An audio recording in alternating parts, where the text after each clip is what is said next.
د هغې ښځې سرنوشت کومه چې په ویډیو کې د ملا لنډۍ سره لیدل شوې وه. نن ډېره ښکلې او جالبه ویډیو ده. هیله ده تر پایه را سره پاتې شي او د داسې جالبه ویډیوګانو لپاره سحر میډیا چینل سبسکرایب کړئ. زموږ په هیواد کې په ځانګړې توګه ښځو کې دا د ډېر د پخوا نه رواج دی چې څه ستونزه ورته پیښه شي نو دوی د ډاکټر پر ځای ملا ته ورځي او ملا هم ورباندې بیا رنګ نخرې کوي او د ملایانو ښکار کیږي.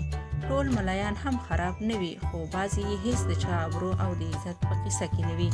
د داسې ملایانو د جملې څخه یو هم ملا رسول لنډۍ و چې ښځې به ورته د تداوۍ لپاره راغلې نو دی به غلط کار ته مجبوره کولې او بیا به ورنه ویډیو هم کوله. ملا لنډۍ ته ډېرې ښځې ورتللې. یوه ښځه چې ملا لنډۍ سره په ویډیو کې لیدل شوې منیره نومیږي.